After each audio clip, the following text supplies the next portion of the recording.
everyone. Happy Monday. Happy Father's Day for yesterday. I hope it was a really wonderful weekend for you. Lovely to see you here in the garage in the Court of Public Opinion. We're live streaming on Friday, but it's Facebook, Monday, Tuesday, Wednesday, Thursday, and the audio from our Facebook posting is our podcast. So it's a new one every day, except for Friday, and that's when we go live streaming with your phone calls as well. Royal Adelaide Show is well and truly on for another year. That's good. You know, per head of population, per capita, it's the most successful agricultural show in Australia. We should be proud of it. I'm sure we are. More industrial action by teachers this week. I see the Teachers Union in force, wearing yes T-shirts, yes blazoned on their T-shirts in the nightly news and wherever else they can appear. In my day, schools were places of learning. How quaint. And teachers were educated and wise. Anyone wearing a yes T-shirt or waving a yes placard, in my humble opinion, is certainly not wise and not educated, but more to come. Happy 30th birthday to the Man Sheds. Now, the Man Sheds, a great initiative. They started out here in little old South Australia, the town of Gawler, 30 years ago. And they're now in just about every country in the world. Very important for men's health and for the community as well. They do a lot of good. Men's Sheds, or the Man Sheds. I'll come back to it later, but John Farnham has licensed the Yes campaign to use his hit song, You're the Voice. The thing that surprised me, I suppose, was nobody asked him how much he was being paid, or if he was being paid. I thought that would have been germane, but lots to talk about, ladies and gentlemen. Sally Sara, ABC journalist on the weekend, talking about The Voice. I couldn't believe my ears. She said of the interviewee, "What does the yes vote have to do to win the referendum?" No pretense of impartiality or objectivity. What does the yes vote have to do to win? Again, I say this is not reporting, it is campaigning. And for my money, the ABC is a disgrace on this particular subject, but the others we can get around to in the fullness of time. To talk about this yes vote as a unifying moment is ridiculous. Sort of the line they're pushing. It will divide the country on the basis of the colour of one's skin, which is racism, pure and simple. John Farnham hopes that his song will do for Indigenous people what it did for him. The lovely sentiment, John, but you haven't identified the right problem. Now, the song, from his point of view, it helped him out of what is popularly called a show business slump. Okay. The difference is John Farnham made a change to his life. He found the song. He sang the song. He recorded the song. He promoted the song. He toured the country. He worked bloody hard. That's what turned his life around. Aboriginal people have every advantage that can be provided. Dollar for dollar, they are the most provided for, privileged community in the entire country. And I can go through the maths with you if you like. That money, however, does not reach the people for whom it is intended. That is the real scandal. But this government does not want too much of a focus on that. It's a no-brainer. There are hundreds of Indigenous organisations charged with the responsibility of distributing the money and the opportunities. The bureaucracy has gotten bigger, and so too has the suffering of the people. The Voice is nothing more than another bureaucracy. All the others haven't worked. Why would this one work when the same bureaucrats are involved? No, ladies and gentlemen, Indigenous people don't need a voice. They need a forensic accountant and probably a royal commission into what must be either rampant corruption or complete incompetence, sanctioned by governments. Government after government after government. I think what we'll do, because Peter's collected some very interesting stuff that we can put on our posting here on Facebook and the podcast. We might keep it for the live streaming show on Friday as well, jeremycordeaux.com, which is on, by the way, 24 hours a day with all sorts of bits and pieces that we've now sort of collected. What have you got first up, Pete? John Howard? John Howard, 3 reasons why he's voting no. John Howard, yeah.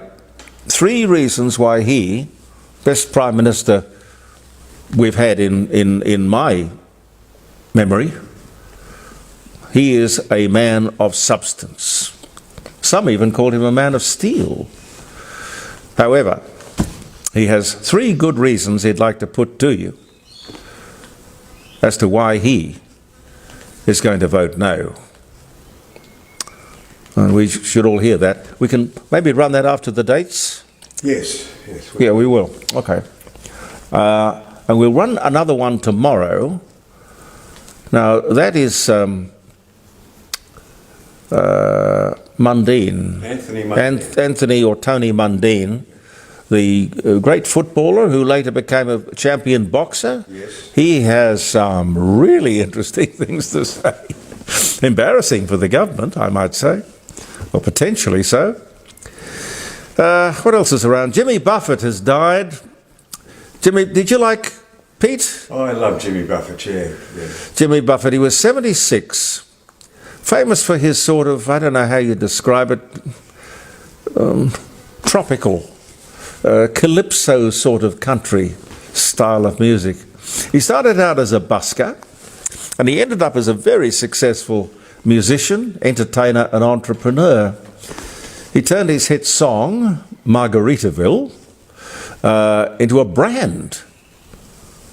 Very clever marketing. He opened restaurants and resorts and even retirement villages, all branded with the Margaritaville success. I don't quite know if you're running a restaurant, how the line, wasting away in Margaritaville. Pete, wasting away in Margaritaville, it kind of fits in. Or indeed, if you're in a Margaritaville retirement village, wasting away. I don't know. But he's a genuine character. Oh, he's a genuine character, absolutely. A great workaholic. But if you listen to the song, the words, it's about a bloke sitting on his veranda, singing with his guitar, lamenting his wasted life, which in his case was far from wasted. No, he had a great life, great successful life. I think he died a billionaire anyway. Another African state, this time Gabon. This is the 8th country in Central and Northwest Africa to have had a coup in the last 2 years. I mean, you might say they're the most democratic countries in the world because everybody gets to go at being president. It's bizarre, though. But the people suffer. The political instability of Africa can't just be described as a coincidence. Country after country after country after country. Stable and prosperous under the colonialists. You know, the French, the Germans were there, the English, the Portuguese, the Spanish. It's funny, isn't it? The nasty colonialists leave, and the chaos, the corruption, and the coups begin. I mean, think Rwanda. You know, but you know, you can think Nigeria and the Biafran War, and oh my God, it's never ending. Ethiopia. God, look at a map of Africa. Well, you can't have a map of Africa because it's changing by the day almost. Anyway, funnily enough, the coups never stop. I'm assuming that the people got rid of the colonialists and got what they wanted, which was independence, whatever that ultimately means for them. Certainly doesn't mean a peaceful, quiet, prosperous life. Workplace reform legislation introduced in Parliament today, a section of which says that wage theft will attract a penalty of 10 years in the slammer. 10 years in the slammer, plus heavy fines and all the rest of it. I really doubt that there are too many bosses. Very hard to get good staff, you know. I doubt that there are too many bosses who would go around knowingly stealing from their employees. Is that such a problem that you'd introduce legislation to protect people from it? I mean, yes, there's been the odd case, that 7-Eleven scandal, yes. Whether that was omission or commission, I don't know. There wouldn't be a section in that piece of legislation that protects the employee from the bullying and interference of the trade unions, would there? Maybe. No. I wouldn't have thought so. No. No, not with that government there. The government wants unions to conduct snap inspections of the books. Now, for non-union members, it's frankly none of the union's business what deal they're on. You know? My understanding of it is you can belong to a trade union or not, it's your choice. Unless, of course, you're bullied into it. The award system is too complex. Now, that would be something that these people could better apply their energy to simplifying rather than complicating. What attracts people to the gig economy or to be a contractor? I think it's the freedom of choice, the flexibility. The boss, he is attracted because there are no on-costs. You know, the endless, sick leave, annual holidays, with the holiday loading, superannuation. Maternity? Yeah, maternity leave, paternity leave, paid. You know, the boss has got to pay you to go home and have your babies. Oh, it's an amazing thing. Anyway, all the disincentives there that I just named, they're disincentives to employ people. 25% of the costs of employment are these on-costs. All the employer organisations say that this bill is bad, it's not thought through, it will lead to fewer jobs and higher prices. Well, I think that's probably right. But the trade union movement have their boys in power and they will have their way. Yes, John Howard coming up in a second, but let me say happy birthday to you, or happy wedding anniversary. It is September 4. 4 days into spring. I love it. 1884, Britain ends its policy of penal transportation to New South Wales, Australia. September 4, 1884. No more prison ships, no more convicts. 1901, the great William Lyons, Sir William Lyons, later British industrialist, automobile manufacturer, Jaguar Cars, was born in Blackpool. He died in 1985, but born in 1901. Same day, Henry Ford, 1917, Henry Ford II, American automotive industry businessman, grandson of Henry Ford and son of Edsel Ford, born in Detroit, Michigan, died in 1987. Same day, 1957, the Ford Motor Company introduces... the Ford Motor Company introduces the Edsel automobile range. This didn't fare too well. 1888, George Eastman patents the first roll film camera and registers the brand name Kodak. Lewis Howard Latimer, American inventor. He was the fellow who invented the carbon filament light bulb. Born in Chelsea, Massachusetts, he died in 1928, but born this day in 1948. Steve Irwin, the Australian naturalist, TV personality, crocodile hunter, attacked and killed by a stingray at the age of 44 on this day in 2006. Google is formally incorporated by Larry Page and Sergey Brin, two students at Stanford University, on this day in 1998. That's an incredibly short time ago, Pete. Yeah. Lots happened. Oh, yeah. I mean, the amazing thing is you can just sort of say, hey, Google, Google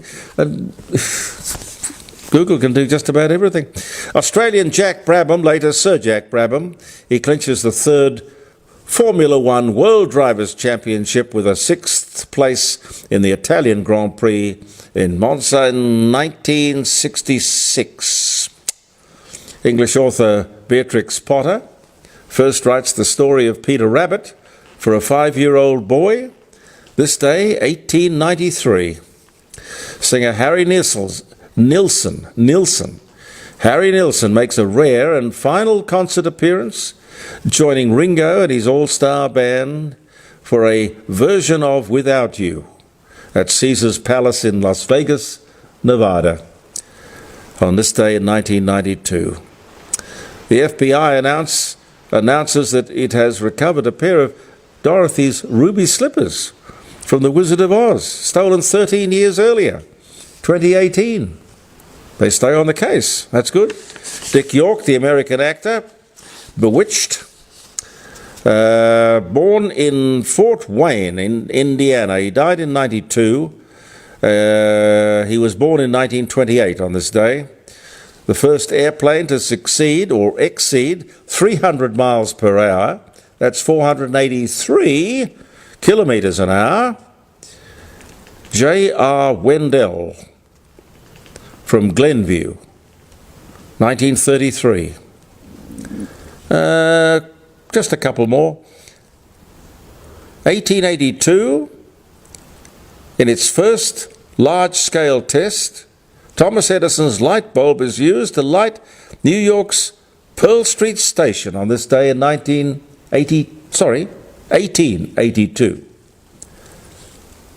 And 2010, Canterbury earthquake of 7.1 magnitude, which struck the island of New Zealand at 4:35 a.m., causing widespread damage and power outages. 2010. I remember that.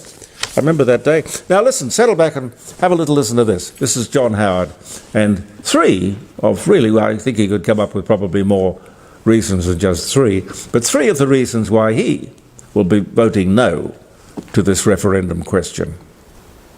Thank you for viewing. I'm Jeremy Cordeaux. Pete and I will be back tomorrow. Believe in yourself, and goodbye for now. All right, let's speak about The Voice, Mr. Howard. We're on the eve of the referendum for the voice to Parliament. Anthony Albanese will tomorrow announce the date. What's your message to Australians at the start of this campaign? Well, the campaign's been going for a while, but my message is if you are intending to vote no, hold hard to that intention. don't be blinded by an avalanche of publicity. There's a lot of talk that the ES case has millions of dollars. Well, I think Clive Palmer spent tens of millions of dollars with very little result. Australians are very hard-headed when it comes to politics. We have what I've always recognised as a deep deposit of Celtic scepticism when we look at the blandishments of political figures of whatever stripe. I think the case for voting yes is very weak. And what I find quite extraordinary is that the Prime Minister and his colleagues are sort of almost boasting about the fact that they haven't explained it.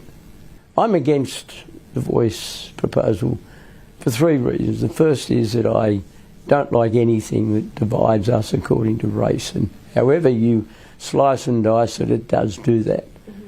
It does create a body that will be inevitably composed of Indigenous people, and the electorate for that body will be composed of Indigenous Australians.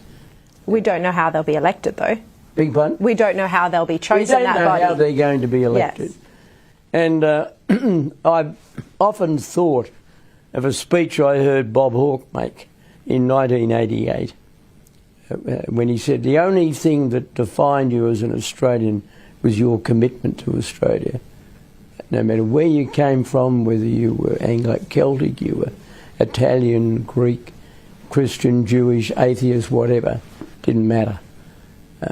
You were defined by your commitment to Australia, and that's how it should be. Yet this proposal defies that, defies the declaration of the person I regard as the most successful Labor, and I stress the adjective, Prime Minister that Australia's had. Now that's the first reason I object to it. The second reason I object to it is that I fear that in the hands of an activist High Court, and bear in mind that only 3 years ago the High Court of Australia decided that an Indigenous person could never be categorised as an alien, even though that person was born in another country, owed allegiance to another country, and in every other respect was an alien.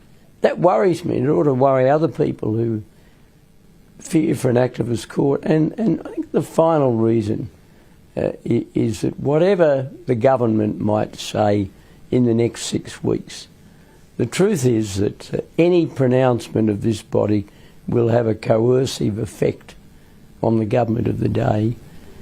And if this body proposes something that the government doesn't like, every man and his dog, to use an Australianism, will be yelling at the government to do what they're told, because this, after all, is the body which represents Indigenous people. And you've gone through all this trouble to insert it in the Constitution, and now you're going to ignore their advice. How can you possibly do that? And that is how politics can work in this country. We've seen debate over whether the Uluru Statement from the Heart is 1 page or 18 to 26 pages. Anthony Albanese says the suggestion that it's more than 1 page is a conspiracy.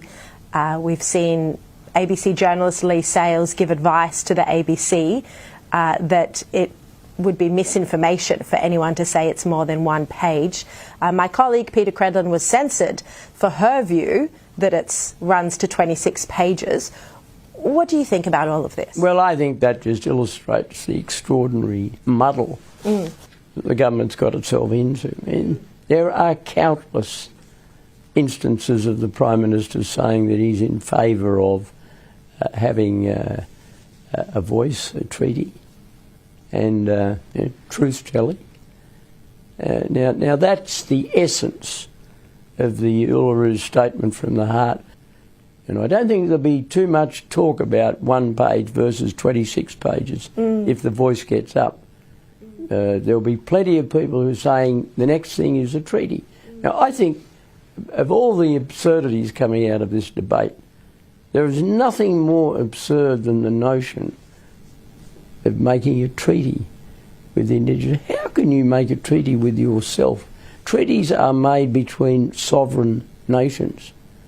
We have treaties with other countries. We don't have treaties with bits of ourselves. And it only has to be stated to be realised as a complete absurdity. We're seeing a lot of corporates and sporting codes come out and back the voice to Parliament, some of them running strong campaigns. Qantas has painted yes on the side of some of its planes. What's your view of this? Well, I think the Qantas example is probably the most egregious of all. My view is that large companies should be neutral because they have a lot of employees, they have a lot of shareholders, they have a lot of customers, and there's no way they can speak for them. And I did make some personal representations for the leaders of two of the sporting bodies that I'm close to. And oh, did you? Yeah. I just simply said, why don't you just stay neutral? Yes. And they said, oh, well, I think their governing bodies wanted to take a position, but how on earth can a large sporting... Take a body like the AFL, which is the largest football code by far in Australia. Well, they're not necessarily player-wise, but certainly spectator-wise. They've taken a position. Does that mean that every single club is going to advocate a yes vote? I know for a fact they won't, because I've spoken to people who are involved in the running of the individual clubs who quite resent the fact that they're there's an attempt being made to dragoon them into supporting it. I just think, as a lover of various sports, I just think it'd be a good idea if it's left to the individual. There's no way that a body like the AFL can know what their fans want. There's no way Cricket Australia can know what their fans want, or the NRL or Rugby Australia, and I just think it'd be better if they said nothing. Do you think there's a risk that it would have the opposite effect and I think a lot of people would feel bullied into how to vote? People, Australians do not like being bullied. They do not like receiving condescending advice.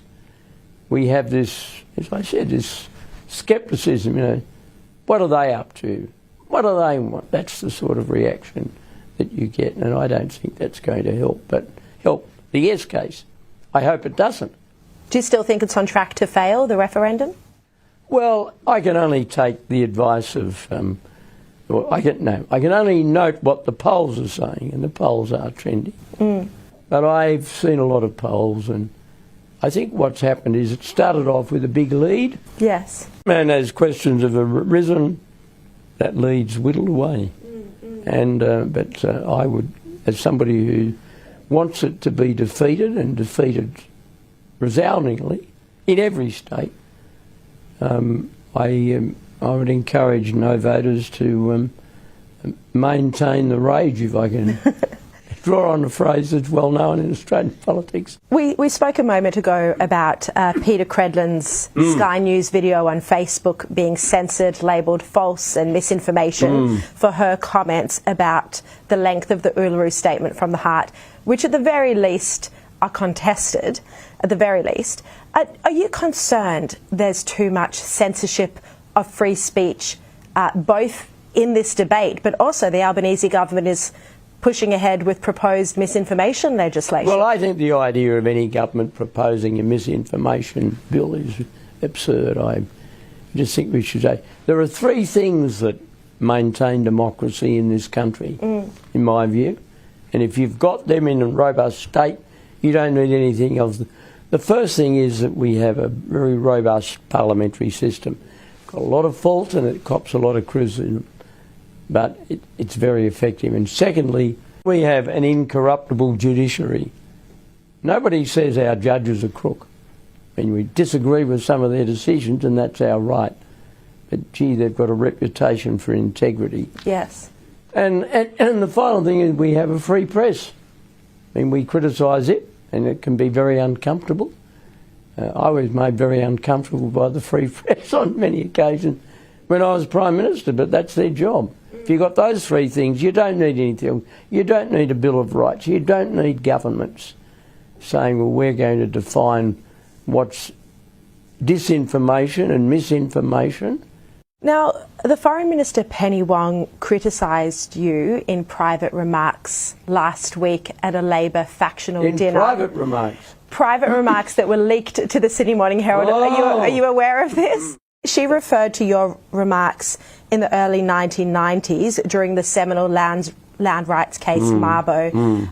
She said that, when you held up a map of Australia on the 7:30 report, Wong said that your arguments were exaggerated then, and then she said that fears about Mabo, the apology, and the same-sex marriage haven't been realised, and she's saying the same would be the case for the voice to Parliament. Do you think you've been on the wrong side of history before? No, I don't think I've been on the wrong side of history. I remember that it was in relation to some land claims that have been made, and I was referring to the fact that there were claims.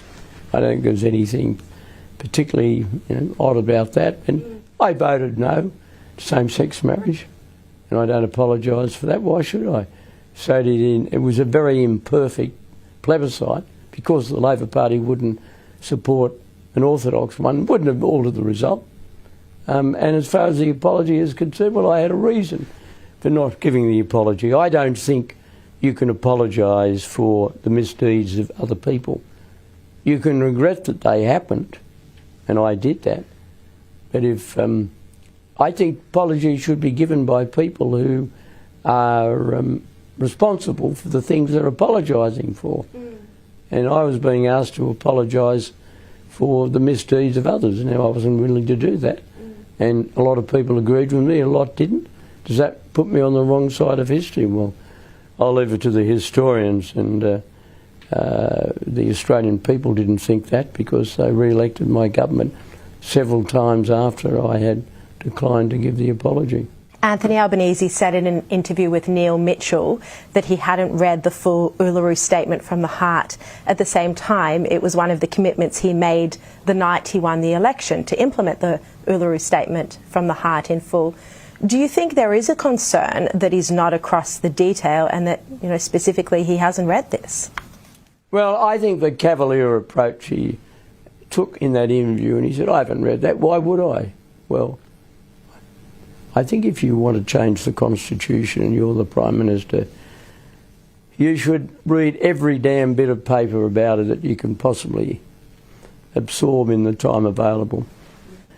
Mr Albanese is not respecting the Australian people by explaining exactly what is involved, and it's not good enough for him in answer to a question to say, why would I read 26 pages?